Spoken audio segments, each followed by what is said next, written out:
The story coming out of Ann Arbor continues to look like it's getting worse and worse, making everything we've said seem very peculiar. It's probably going to continue to get more peculiar because the optimism that I have, which is, in fact, based in reality, it still tells me that. We're going to tell you a little bit more. We're not going to get fully into it, but we're going to try to tell you what we can on this episode of Locked On Wolverines. You are Locked On Wolverines, your daily podcast on the Michigan Wolverines, part of the Locked On Podcast Network.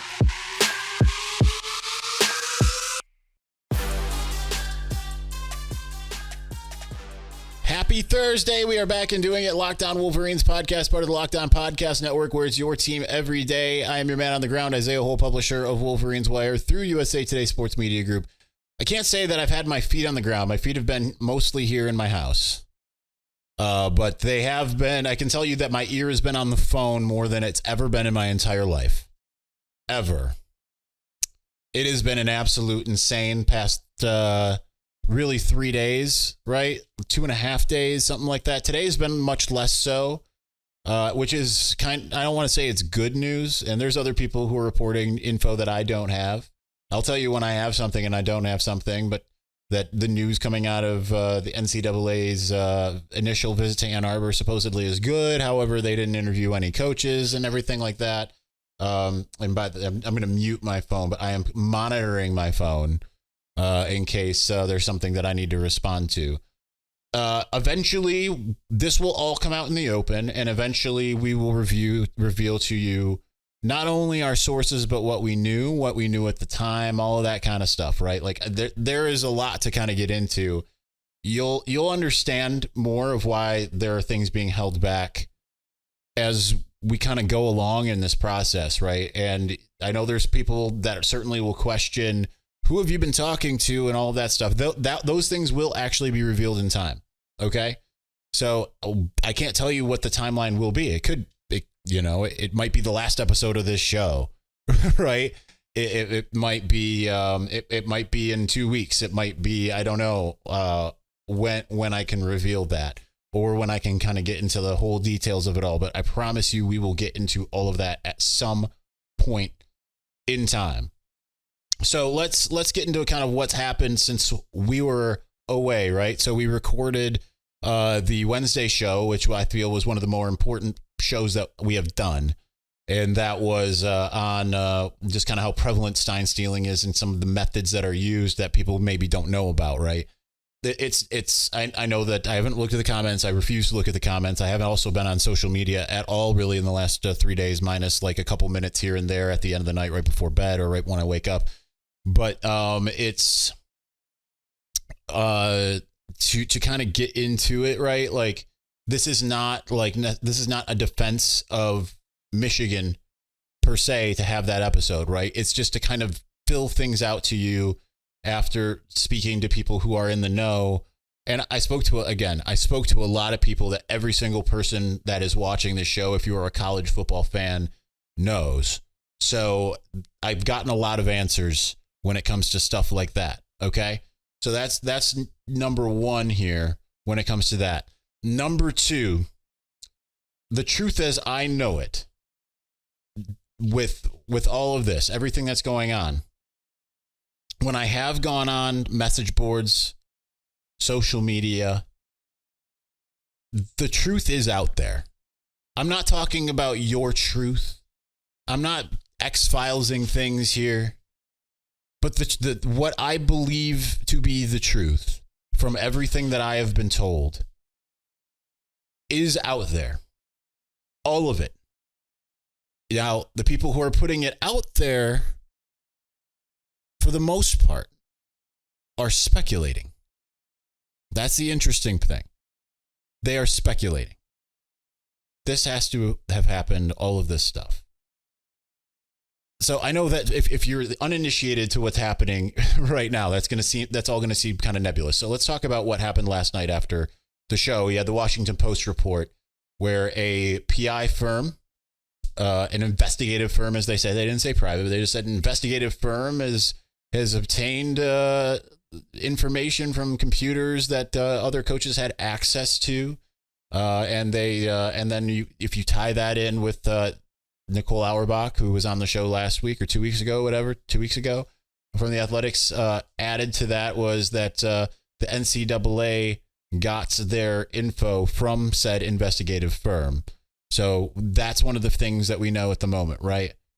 Which obviously lends to a lot of questions, which we'll probably kind of dig into here eventually. So the accusation is coaches knew because they supposedly had access to the computers that were available. And then they got into some pretty big details on the expenses involved, the amount of games that were involved, and the people who were going, and all of that via a spreadsheet.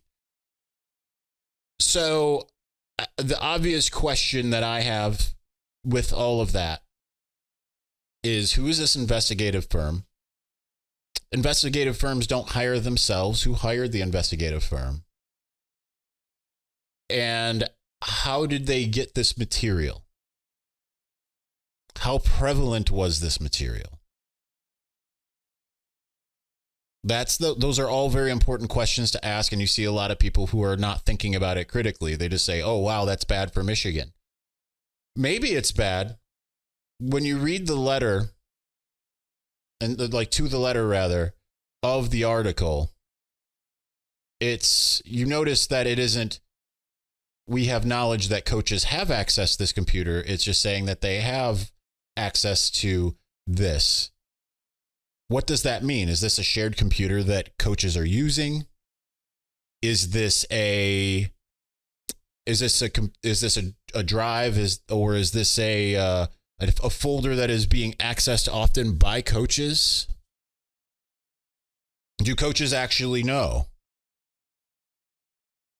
That's not clear from what's said here.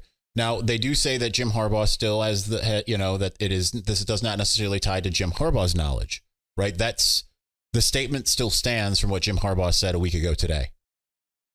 But there's a lot of things that are in that Washington Post article that look insanely bad. But I have a lot of questions because I think it raises a lot of questions. I do not mean to tease you, but I know most of the answers to the questions I just raised. Again, I will share in due time. I understand a lot of you are like, well, just spill it. I cannot. That's not how this works. I know you want to know. Things will be revealed in time. I'll tell you what I knew, how I knew it, why I knew it, and you'll certainly understand more about why I'm keeping things close to the vest. But that's that. And we will certainly continue to monitor. It is currently, as I record this, 6:37 p.m. There's not been a major drop today. I do expect that I don't know if it will be today, right? I don't know their timing, but notice that there has been a drop every single evening dating back to a week ago today, or Thursday, right? I think the Yahoo report came out, Wednesday night? Or maybe it was Wednesday morning or whatever. I just know I was dealing with it a bit on Wednesday. Oh, it was Wednesday morning is when that dropped, right? And then you had a Friday night drop, you had a Monday night drop, you had a Tuesday night drop, you had a Wednesday afternoon article, and then a Wednesday night drop. So I would expect something else to come out before too long. There is one pretty major detail that is going to look bad for Michigan that will still probably come out. At least one, maybe two. And I think that we'll find out exactly when it does, what it is, and whatever. And so you're going to find all of this out eventually, and almost certainly, I can't imagine that it's like, okay, we're just going to leave that piece out. It's going to lead to my next point, which is just hold fast. If you were a Michigan fan, hold the line. Because if you were a Michigan fan and you were tired of all of this, I'm going to urge you to stay steady amidst everything that is happening, amidst all the rival chatter. I feel like the mood for the Michigan fan base is certainly kind of changed from a couple days ago, where it's a little bit more defiant. Everyone's telling you you're crazy. Everyone's talking to you the same way that I am not talking to any. I'm not out there on the internet stating anything right now. But aside from these podcasts, I know that people are looking at me with like I've got crazy eyes. I've got a cork board behind me and it's got red yarn. And I'm just trying to explain to you just how deep the rabbit hole goes. I'm just telling you just to stay steady, stay steadfast, because I'm very confident that once everything, all the cards are out on the table, things will be okay. Okay? So we're going to get into a little bit more about that, actually. And we're going to do that here in just a moment. Before we do, listen, it is Thursday night. You've got Saturday coming up. You got Sunday coming up. There's so many ways to have fun when you're sitting in front of your TV, you're in a stadium, all kinds of things. But guess what? You can have a heck of a lot more fun. And you can do that with PrizePicks. PrizePicks is the largest independently owned daily fantasy sports platform in North America. We're the easiest and most exciting way to play daily fantasy sports. It's just you versus the numbers.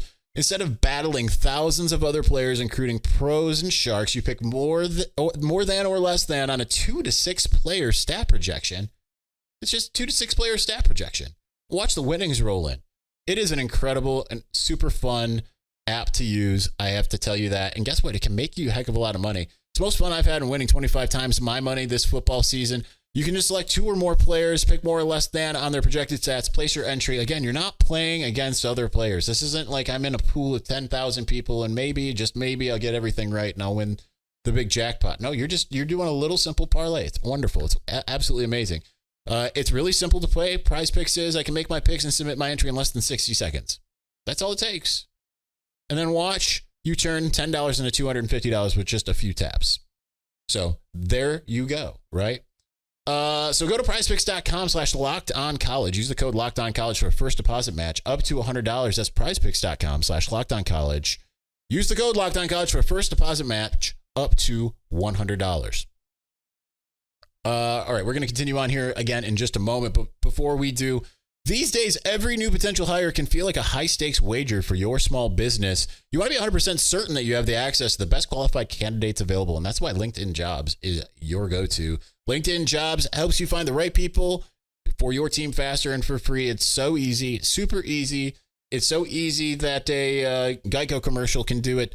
So once you have created your job listing, add the purple hashtag hiring frame to your profile. Let everybody know that you are indeed hiring with simple tools like screening questions. Make it easy to focus on candidates with just the right skills and experience so that you can quickly prioritize who you would like to interview and hire. Dip into your own personal transfer portal, just like Michigan did with all of these wonderful players, AJ Barner, Drake Nugent, Ernest Hausman. Dip into your own personal transfer portal. Help your team win your company's championship. It's why small businesses rate LinkedIn Jobs #1 in delivering quality hires versus leading competitors.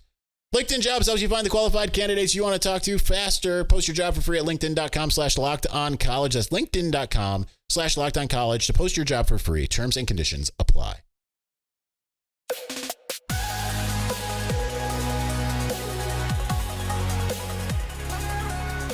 All right. So I tell you to stay steadfast if you are a Michigan fan. If you're a rival fan, go nuts. Do whatever you want to do. Listen, this ain't about you. We ain't talking to you. I understand. Y'all want to go and do whatever. And you're going to say, oh, cope, seethe, blah, blah, blah, blah. I don't care. I just really don't care. Right? Like, I will say this to the rival fans as well. If you knew what I knew, and everyone that I have heard it from, you'd probably still make fun of the situation, but you wouldn't be so brazen, I guess I would say. So we'll get all to that before, but okay. So from the sounds of it, it sounds like the University of Michigan is backing Jim Harbaugh in this, at least at the moment. So I can only speculate, right? But it kind of feels like, again, as I've kind of alluded to earlier in the week, this certainly feels like it's more of a political than sports story in the way that everything is kind of just seeped out moment by moment. Each thing is worse than the last thing, right?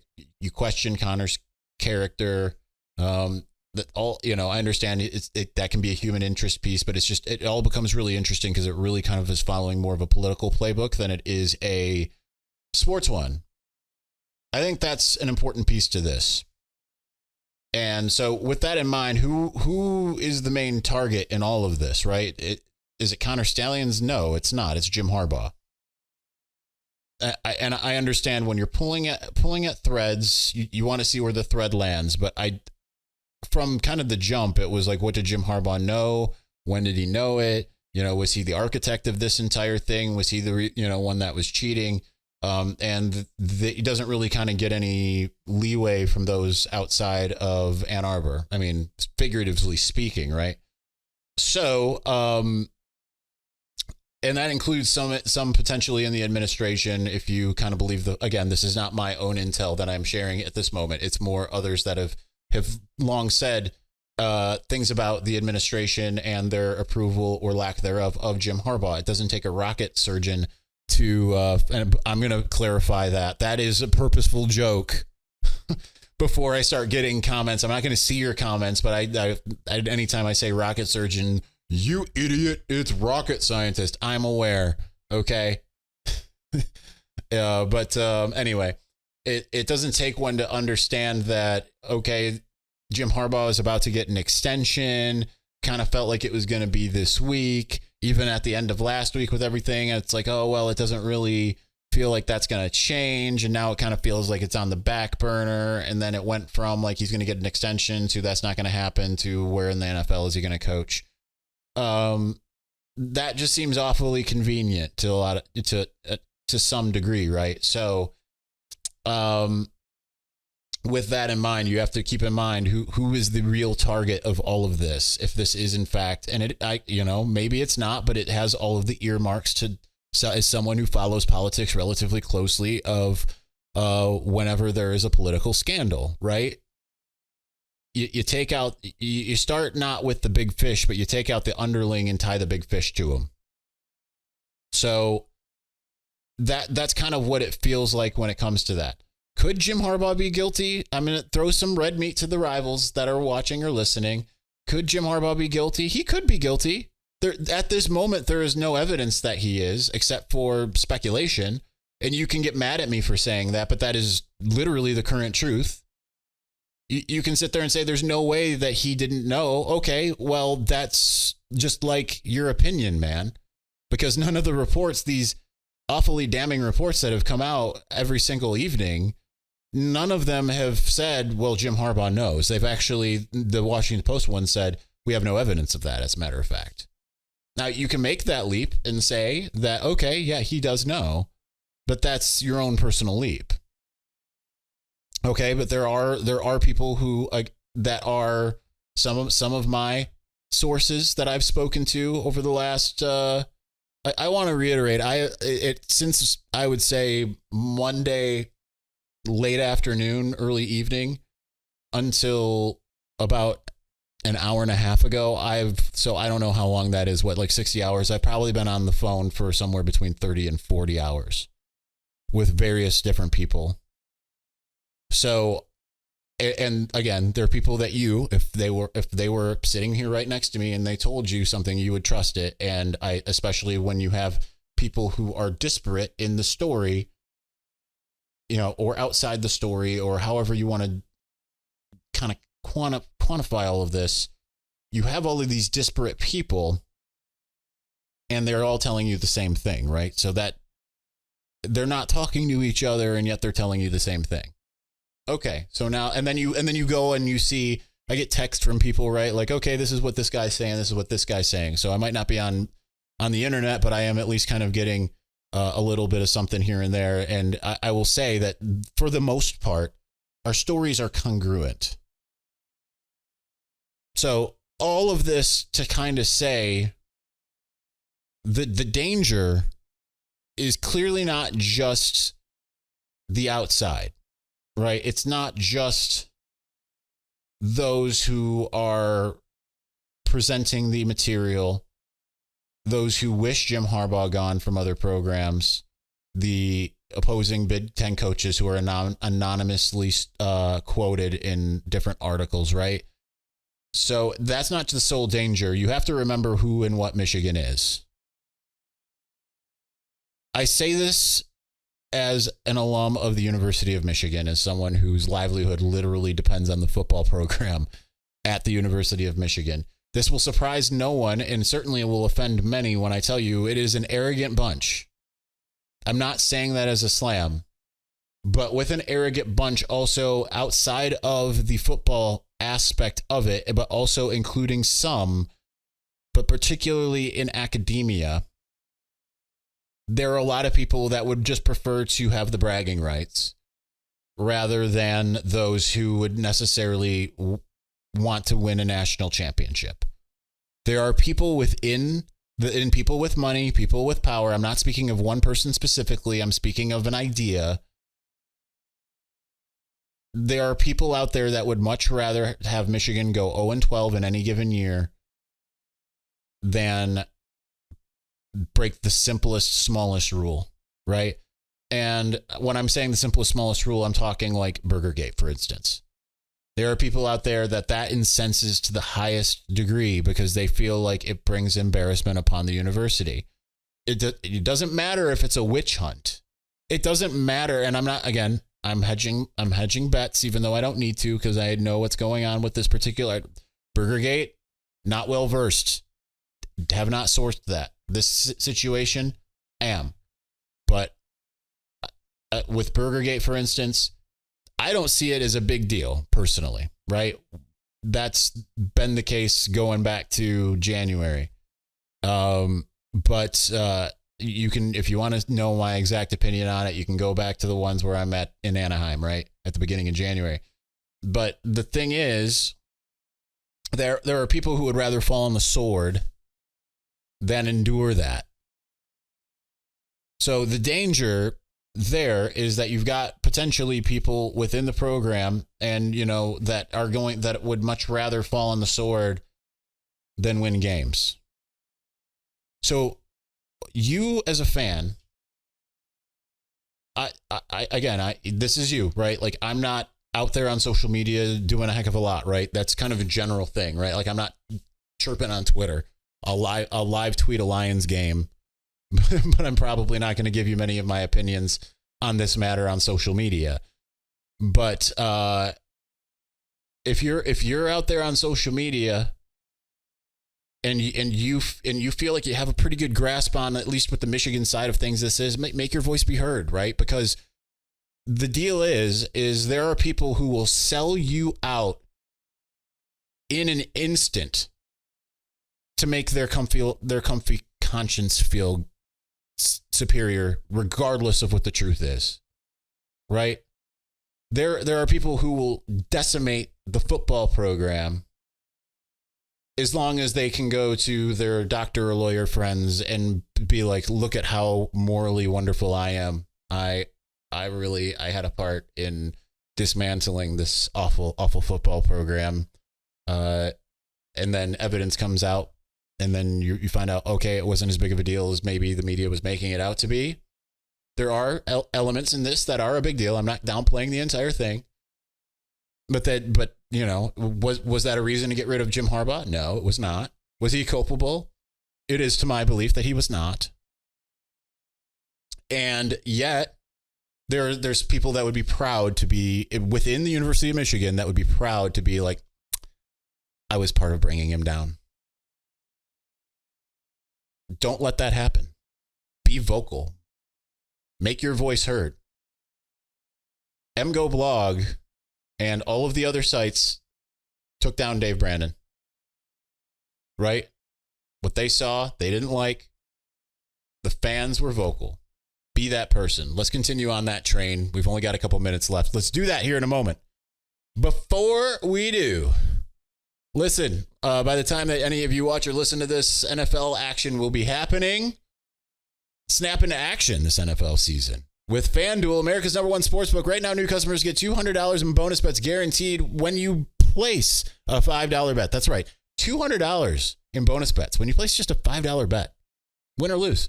So if you've been thinking about joining FanDuel, there's no better time to get in on the action. The app is super easy to use. There's a wide range of betting options, including spreads, player props, overs, unders, and more.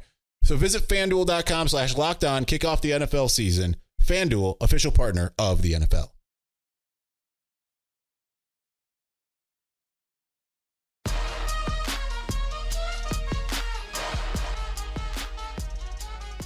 Shout out to Scott Schessel from Wolverine Boot Company. Because he listens, he doesn't watch the show. I am currently wearing my shirt jack. It is wonderful, comfy, stylish, and it's nice and warm, right? Like I changed into a t-shirt and I was like, this is too cold. I'm like, well, do I want to put on a hoodie? And I was like, no, I like that shirt jack right over there. Threw that bad boy on. So anyway, so what does all of this mean, right? Where do I stand on this entire scenario as it stands as of 6:54 in the PM EDT on Thursday, October 26th, 2023, the year of our Lord. So, because obviously people are going to be like, are you confident in this, right? Because you came out, Isaiah Hole, you came out and you were confident on all of these, that all of this is going to work out for Michigan in the end. Where do you stand now? How nervous are you about the entire staff turning over? How confident are you that things are going to work out okay? It kind of depends on a lot of different variables, right? If it's purely the culpability of the coaching staff, I'm a little ambivalent, and I'll tell you why. It's has nothing to do with their actual culpability. A lot of it is what I just spoke of, right? The potential, like the people that are in power positions or close to people in power positions that would burn their house down to save their coffee table. That's not the greatest analogy in the world, but that's what I'm going to go with.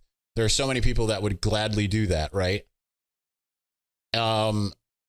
Also, the public perception, certainly.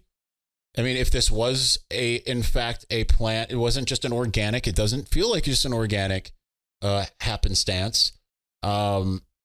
If in fact this was a planned scenario that's happened, right?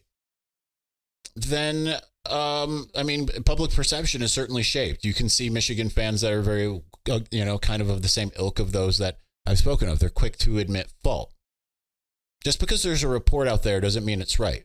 As someone who has been on the wrong end of those things, right? I have reported things that didn't end up being right. Sometimes they were true at the time, right? Like I'll give you the examples, right? Being told by Josh Gaddis that Xavier Worthy was solid to Michigan. He wasn't transferring anywhere. What happens? That was true of that day. That was true of that next week, but things change, right? Admissions, things change, right? There are plenty, told by Kareem Walker in 2016, when it was like, how healthy are you right now? I'm fully healthy. And by the way, the coaches told me they don't want me to redshirt. Jim Harbaugh, literally the next day, we're going to redshirt Kareem Walker.